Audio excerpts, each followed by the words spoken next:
Good morning, and welcome to NYC Now. I'm Janae Pierre. Happy Saturday. We are now on episode 4 of our 5-part series, Imminent Danger, One Doctor and a Trail of Injured Women, produced in partnership with the Pulitzer Center. Here's Christopher Worth, investigative editor at WNYC and Gothamist.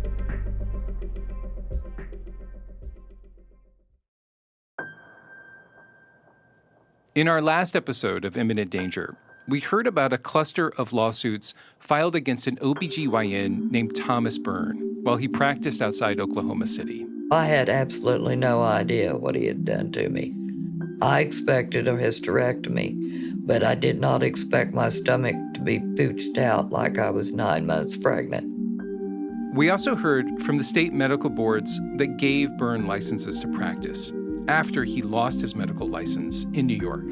Do we hope that the doctors do the right thing? Absolutely.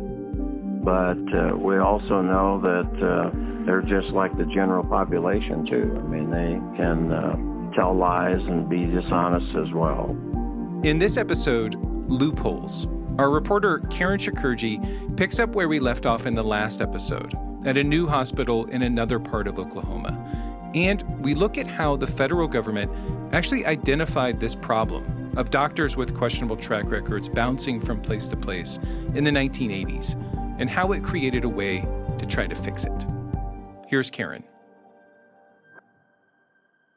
While I've reported this story, I've spoken with some doctors who've worked directly with Byrne, who've told me he's a great doctor and takes good care of his patients. None of them agreed to be interviewed, unfortunately. They've also told me to be careful about what I say about his track record, that even if a doctor has been sued a lot, that doesn't necessarily mean they're a bad doctor. In fact, I've been told it's the patients you might want to take a look at. The patients are just looking for a way to get some money, or the patients are unhealthy and high risk, so of course there's going to be some bad outcomes. Which is all to say, a lawsuit, or even a settlement, is not necessarily confirmation that medical negligence happened. It's just one piece of a bigger picture. But in this episode, I want to tell you about something else I've found. Evidence that doctors overseeing Byrne along the way, not only his patients or nurses, questioned his work as a doctor. One instance of this came to light after an attorney named Ken Underwood heard from some of Dr. Byrne's former patients from a hospital near Tulsa called Craig General. I was contacted by several different women who had injuries that arose from surgeries that were performed on them at that hospital. Ken ended up representing 2 patients in lawsuits against Byrne, although he says he counseled even more of his former patients. This is the only time that I've had 3 or 4 people contact me with similar cases against the same doctor. So what did this attorney find? So Ken goes out to Veneta to depose a doctor named Edward Allensworth. For one of the cases, Allensworth was the medical director at Craig General at the time and oversaw Byrne while he worked there. Allensworth died in 2020, but I did read a book about his life and work as a doctor. He practiced in Veneta for decades, starting in 1963. He was celebrated as the Oklahoma Family Practice Physician of the Year at some point, and people I've spoken with have told me he was very well respected. What do you remember about the deposition? I know it was some time ago. Was there anything noteworthy that came out? Dr. Allensworth had personally been keeping a file or dossier on Dr. Byrne in his desk drawer, and that he maintained this file to monitor Dr. Byrne. What was in this dossier, as he calls it? Allensworth tells Ken in the deposition that he kept copies of letters and correspondence with Byrne in it, as well as records of patients that he saw, where Allensworth thought there was something, quote, abnormal going on. And what does that mean exactly, abnormal? It's hard to tell exactly. Ken was never able to view the contents of the file himself, but I was able to get a document that's basically an anonymized list of at least parts of that file, and it shows that Allensworth had information on at least 8 patients. The list specifies mostly gynecological surgeries like hysterectomies, but also references procedures like C-sections. It was evidence that the hospital, through its medical director, had a clear understanding of the challenges that Dr. Byrne had while he was practicing there at Craig General Hospital. I like to err on the side of caution and believe that he was looking toward seeing Dr. Byrne make progress and become a better doctor. Yeah, I just wonder how to reconcile that with the need for good, safe, patient care. Well, I don't know that there's a way to reconcile it because patient care really should take priority over a kind heart. So if Allensworth is tracking these cases like this, Yeah. what does the hospital then do with that information? In the deposition, Ken asks Allensworth about these, quote, abnormalities that he noticed from the surgeries Byrne performed. Ken says, was Byrne given any type of reprimand or discipline or restriction of privileges? And Allensworth says no, that it wasn't, quote, necessarily surgical errors. But in the same breath, he then acknowledges that there were a couple of surgeries where there had been injuries. What Allensworth tells Byrne is that if there are, quote, further injuries, they should, quote, probably restrict his privileges to do those kinds of procedures. And according to the date Allensworth gives in the deposition for when he and Byrne had that discussion, there was another alleged injury about a month later. Can you just talk me through, the signs that something wasn't right? I had just this almost like a heaviness feeling in my stomach, nausea a lot. Sue Ackerson is a patient that saw Dr. Byrne for a vaginal hysterectomy in 2005. She was one of Ken's clients. My belly was huge, and it wasn't like severe pain. It was just this continuous ache. After talking with Sue, I was struck by just how much her experience mirrored Marquita Baird's. Marquita was the patient who saw Dr. Byrne in the town outside Oklahoma City about 6 years earlier. And like Marquita, Sue also found herself back in the hospital within days of the hysterectomy, noticing some concerning changes in her body. I actually looked like I was about 9 months pregnant. I thought my stomach was going to explode. It was like so tight. I knew we needed to get out of that little hospital, away from that doctor, and find somebody that could figure out what's going on. Sue's lawsuit, which also named the hospital Craig General, claimed that Byrne had injured her ureters during the surgery. The ureters are the tubes that carry urine from the kidneys to the bladder. Mm-hmm. And just like in Marquita's case, another doctor at another hospital determined that urine was essentially collecting inside of her body with no way out. That's where they kept telling me I was like a septic tank. That's one of the things I remember. It's like you're a human septic tank. So this is 2 instances where a very similar injury has occurred. How common is something like that? Studies show that this kind of injury is a known risk, but it's not common with this particular kind of hysterectomy. It happens less than 1% of the time. Sue had to have a slew of procedures to recover that spanned several months, according to her lawsuit.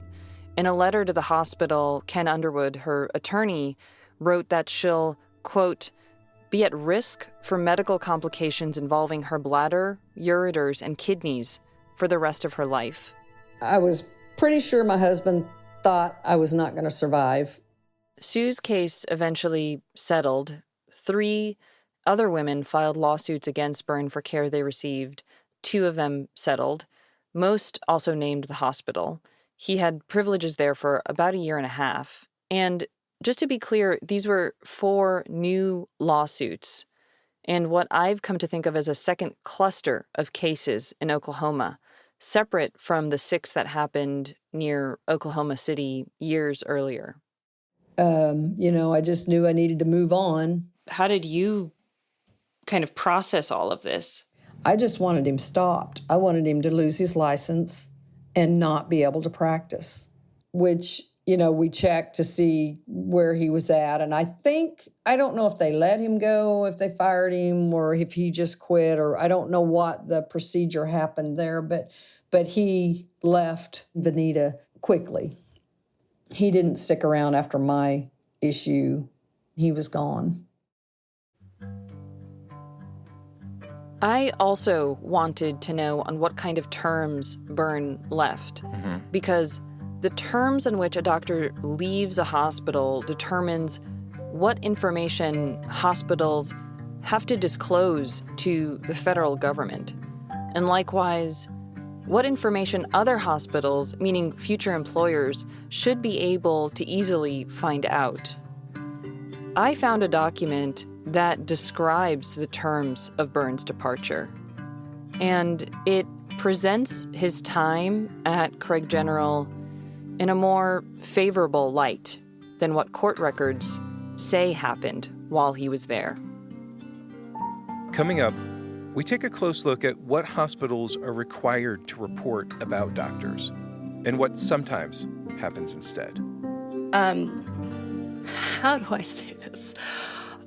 I think the public needs to recognize that the medical industry is an industry just like any other. We could have not given him privileges, even though he had a license. The only people to stop him were us.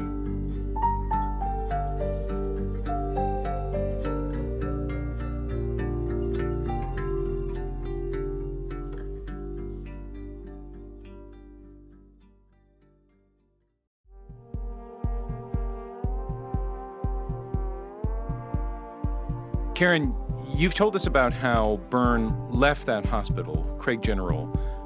What have you been able to learn about why he left?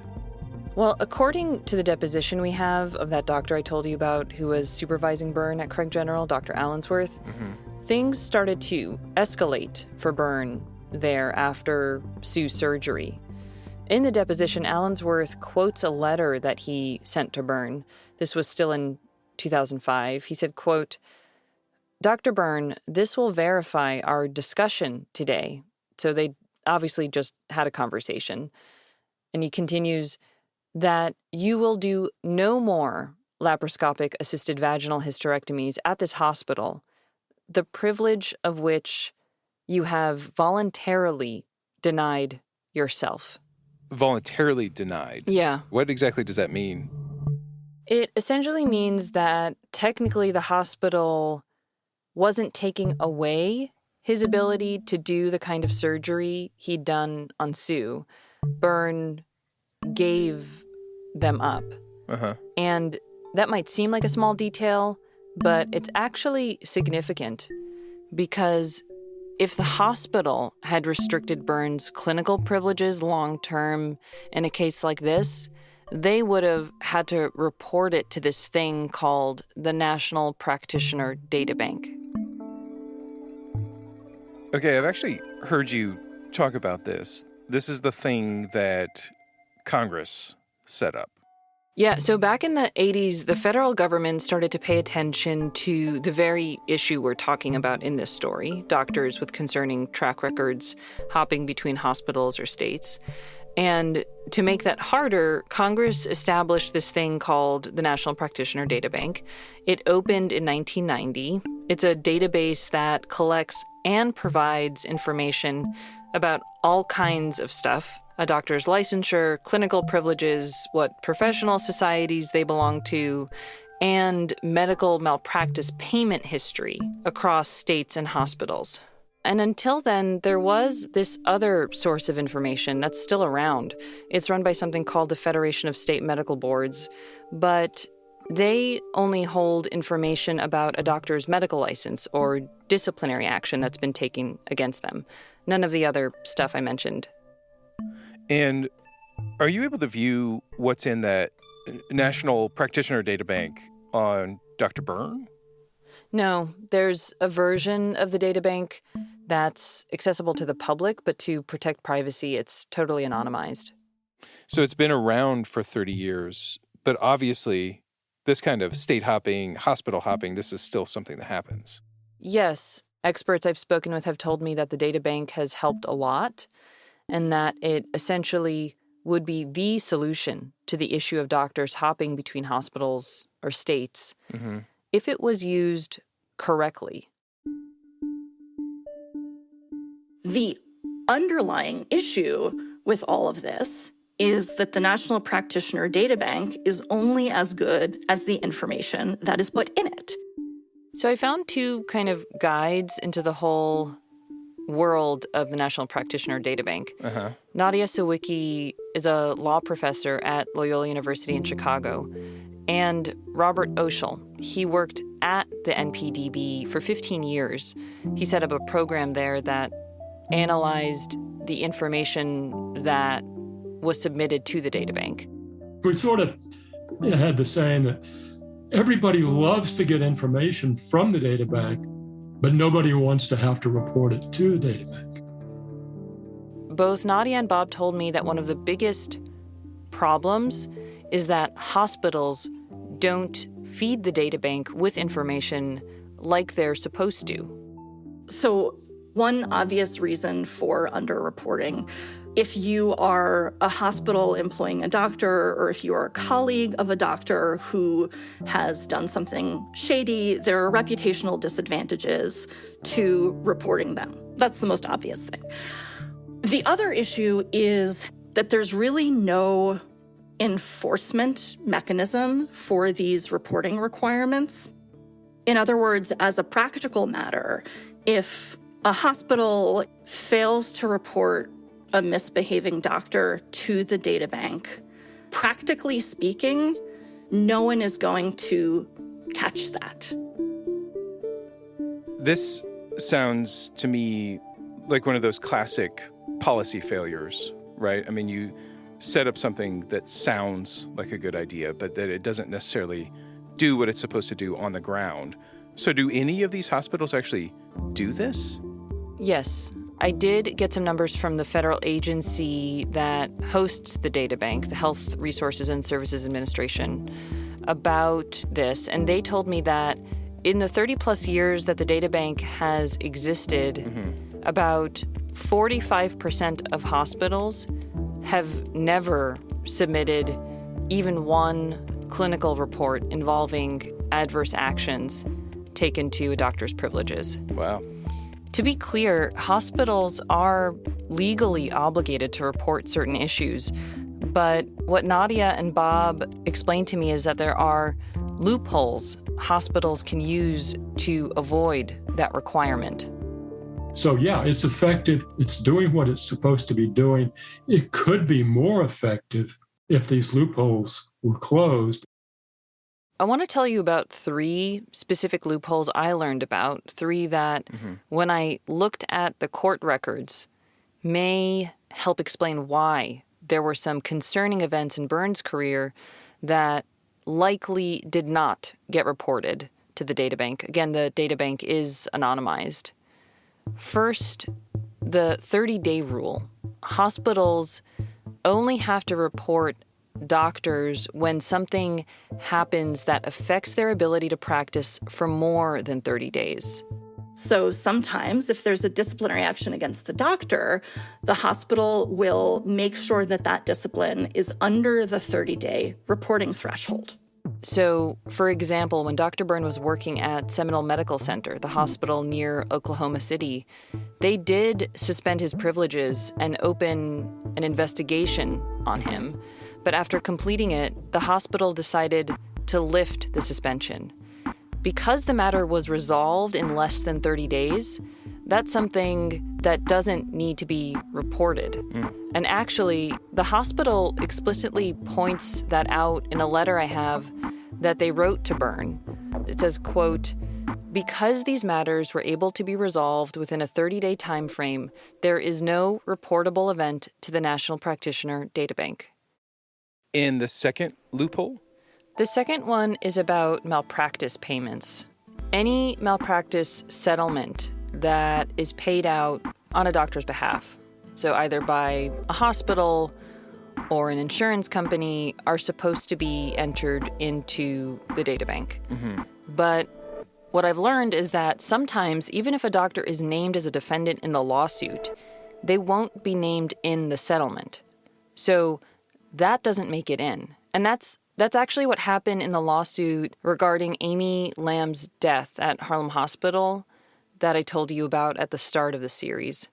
According to Sue Ackerson, Amy's family's attorney, even though 5 doctors, including Byrne, were named in that lawsuit, only New York City Health and Hospitals was included in the settlement. So that malpractice payment wouldn't get reported to the databank for any of the doctors. Bob told me this loophole is referred to as the corporate shield. And even worse, the plaintiffs were told that if you sue just the hospital, don't even name the physician in the first place, we'll be much more likely to settle this case. And so the physician never gets named. And finally, and to me, this one seemed the most significant in some ways. Number 3, it has to do with resignation. And just to be clear, I don't know if this is what happened in Byrne's case specifically, but if a doctor voluntarily resigns from a hospital when a problem arises versus a hospital taking away their privileges, that is not reportable to the databank unless there's an official investigation going on. In that case, a resignation is supposed to be reported. So what can happen is that the physician will be tipped off quietly before the investigation begins. It says, we're going to start an investigation on you tomorrow. You might want to resign your privileges today. That he does, there's no report to the databank. It's not something that an ethical hospital does, but it happens a lot. I learned that there's even a caveat that says if a doctor resigns just to avoid an investigation, that should get reported. But, Bob told me that's a hard thing to prove because these conversations are happening sort of behind closed doors in the first place. It's so confusing because you would think that hospitals would want to be honest about what is going on with physicians as a way to, maybe this is a little naive, but as a way to save another hospital from potentially dealing with a bad situation. How do I say this? I think the public needs to recognize that the medical industry is an industry just like any other. Hospitals, even nonprofit hospitals, want to stay in business. They want to have a good reputation. They don't want to be sued. And they are going to act to further those interests, which may sometimes come at the expense of patients and the general public. While I was trying to figure out the terms on which Byrne's time at Craig General ended, I found a footnote in a document filed by a plaintiff in one of the Oklahoma lawsuits that refers to some letters that were exchanged between Byrne and the hospital, resignation letters.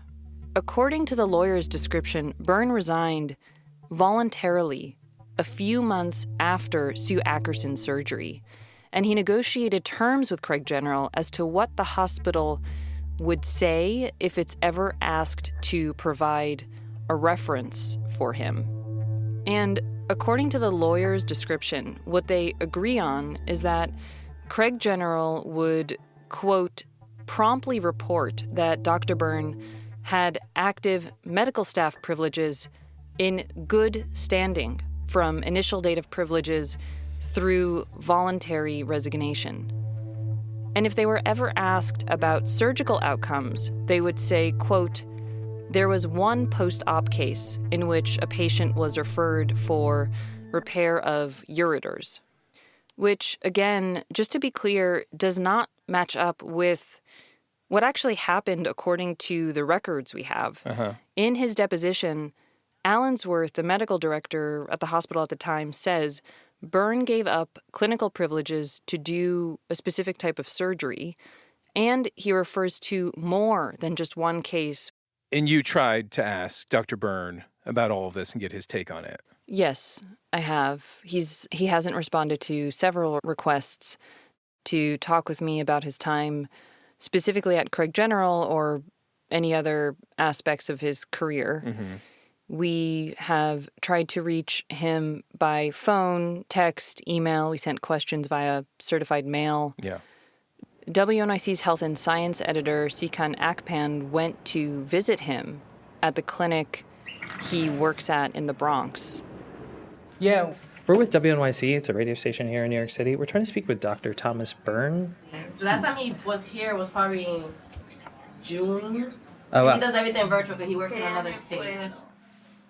The nurse attendees said that he only comes in once a month, maybe, and that the last time he was here was, 3 months prior to now? I also reached out to St. Francis Health System, which bought Craig General Hospital in 2016. Mm-hmm. They said they're not able to comment on activities or operations related to Craig General before they acquired it. It was wrong for him to have been practicing in Oklahoma, and it was wrong for him to have been practicing in our facility. It was wrong.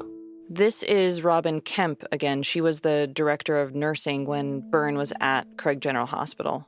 And I want to be clear, just because somebody has had a bad outcome, or maybe they've had a couple of bad outcomes, that doesn't make them a bad provider or a bad physician. But when you have a pattern, then there's a problem. She told me she feels like the hospital failed to make the right call about him before even giving him privileges in the first place. It should have came up in their credentialing process. The number of cases for him and in the specialty he was in, that was definitely a big red flag, in my opinion. If Oklahoma would give him a license, we could have not given him privileges. The only people to stop him were us. All of this did make me think of something that Robert Oshel told me, that sometimes, even when hospitals see reports in the databank or find out about concerning history some other way, they'll still move ahead and hire the doctor. For instance, if you're in a small rural hospital trying to recruit a hard-to-recruit specialty, you might overlook problems in the physician's record that wouldn't be overlooked by a hospital that has an easier time recruiting somebody. So is it better to have a questionable physician or no physician at all? That's the dilemma they have in some cases. You know, healthcare in rural America, they need providers of all different kinds.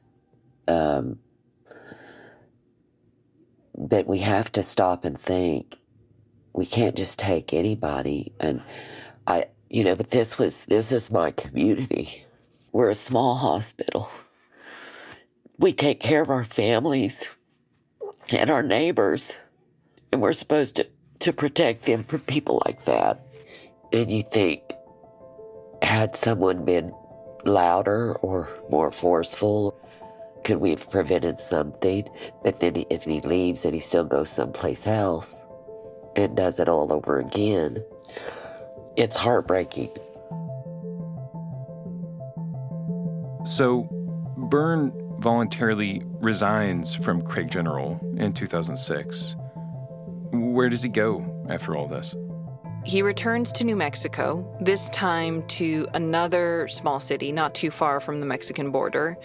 5 more patients file lawsuits against him, cases that involved more alleged injuries: a perforated colon, a damaged ureter, a damaged bowel, and yet another instance where Byrne allegedly left an object inside a patient's body after surgery, a sponge.